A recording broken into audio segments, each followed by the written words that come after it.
Tuesday. Yeah, today's one of them days, but in the middle of it all, I can see where the Lord is like, girl, I got you. So, first update. Okay, first update. My client's father was with us, and I had my rolling cart today, and he was like, "You want me to get the cart?" And I was so about to say I got it, and I was like, "Yes, sir, you can." And then we started walking through the grass, and I saw it was bumpy, and I was this close from being like, "I got it."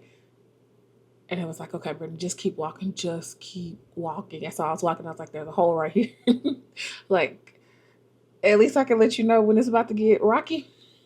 But he did. He put it behind me. Then he started passing me the stuff out of it. I was like, okay, this felt good. It felt real good. But I said I was going to try. Okay, that was one. Two, shout out to Ashley on TikTok. She saw my video about being glutened yesterday. And she was like, check your seasonings.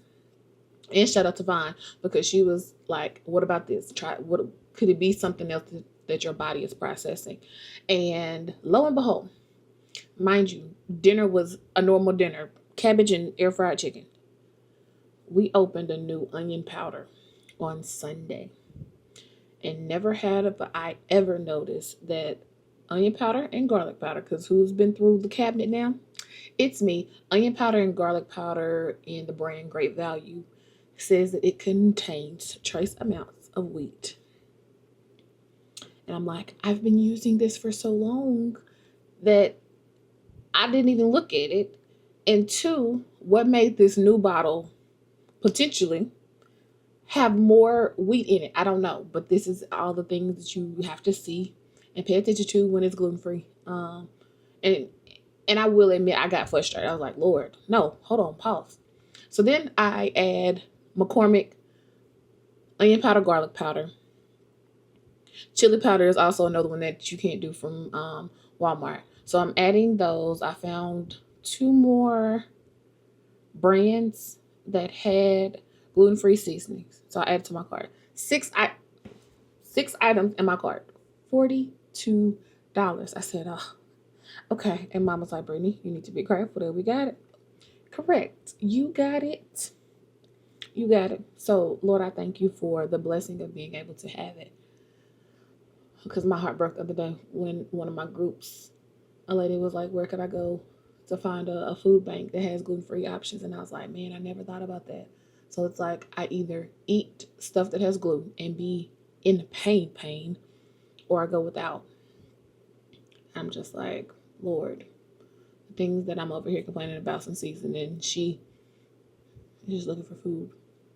And so it was a get me together moment. And so I was just like, okay.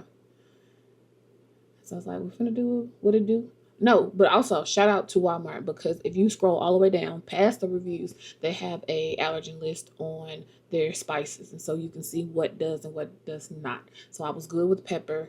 I think that was the only other.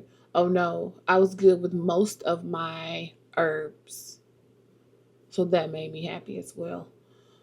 So yeah, that's that. And what was number 3? I think I had 3 things I was gonna tell y'all. Oh, you never know the power of your words. So for some reason, I pretty much know the some reason. I'll go. Let's bother it. Each one of my social media platforms is completely different. So my Facebook is majority teachers, dads, co-workers, still teachers, or family or church member. That's what Facebook is for me. Instagram for me are people that I literally met in different work environment sectors, and that's where Instagram is for me. And then TikTok is just people I really, well, no.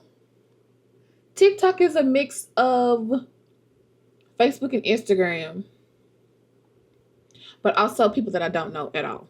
Okay, so I'm finding it easier to post on TikTok, but more challenging to post on Instagram and Facebook. And so I was like, okay. So at one point, I was like, I'm not going to send every one of my videos to Facebook, even though, like, YouTube would be like, send it out here. I was like, I'm not gonna do it. So I said, I'll drop High Beautifuls. There was a moment that I got in my head and I was like, I'm not gonna post these on Facebook anymore.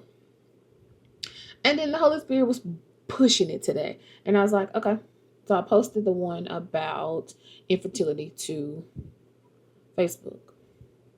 The amount of messages that came in my DM was like, okay, I hear you, Lord. Just need you to open your mouth. Because the battle that I played, the battle that I told myself was, you have no space in talking about this because this is not your struggle.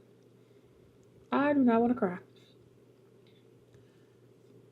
But yet I know that there's so many people that I love and that I cherish that are walking through it, who are battling. I had no clue. So many of my friends have had miscarriages. And I'm just like, okay. And so it's just like, Lord, thank you for allowing me to use my voice to say it and to see the people. I don't think it's going to change anything that they are seeing in that moment, but it also gave me the opportunity to be like, I'm praying for you. And so like my little prayer list grew about this much in my note section. And it just did my heart good because there are so many times that I question videos, like question them and then be afraid to post it. And it's like, girl, just post it. Let somebody know that you see them, because the battle is real. And although it's not my battle, it's real. Because we've had the conversation. I've told mom several times. I was like, what if I get married? I'm already older. And then I go into this marriage and I'm battling infertility at an already older age. I was like, all of those things cross my mind. One of my friends, she's like, Brittany, no one ever told me that. Am I safe enough to say that? I think I can. I'm not saying her name. She's like, no one ever told me that, oh, I'm trying to follow Jesus, enter into my marriage as a virgin, and then I'm over here battling infertility. She's like, I just knew the Lord was going to be faithful in this. And I was like, those are the battles and those are the things that happen. That happened. And I think one good post off of, not good, one good comment off of that post, she was like, I didn't have the happy ending. She's like, but I'm happy. And I was like, I struggle to find the words, because I'm like,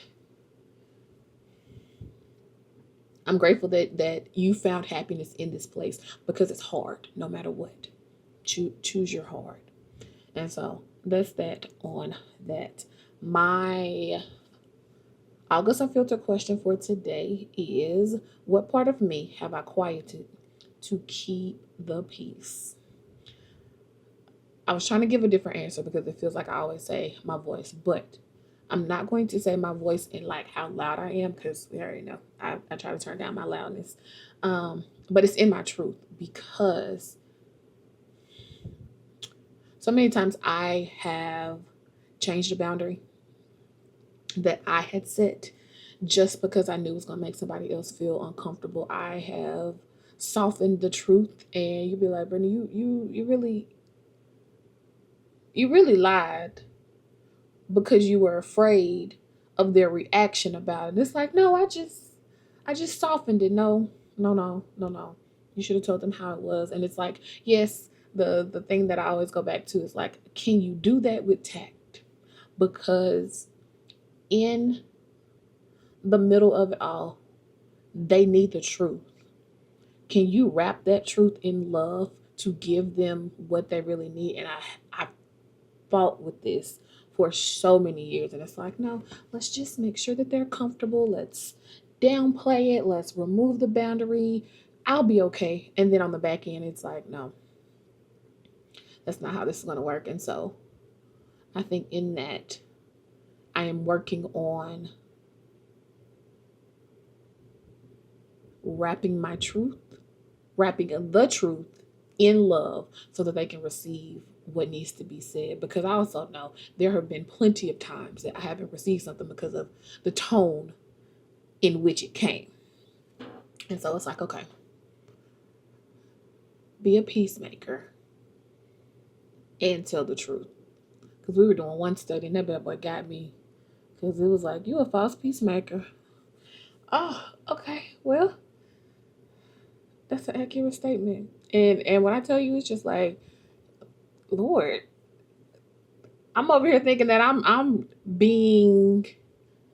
trying to protect them, and it's like, no, you are a false peacemaker. And it's like, okay, her. So what you gonna do different? Yeah, I don't know, but you need to figure it out. You need to reword it. You need to say what needs to be said, and also you must say it as soon as possible. I'm gonna say as soon as is possible safely. That ain't how I want to say it, but I can let stuff drag on. And we'd be like, Brittany, this happened 18 months ago. Why are you just now bringing it to me? Be like, because I thought it was gonna get better, and only I got bitter. And so yeah, that's that on that. So let me know in the comments section, what part of you have you quieted to keep the peace? And I will see you all tomorrow for another episode of August Unfiltered. Love you, bye.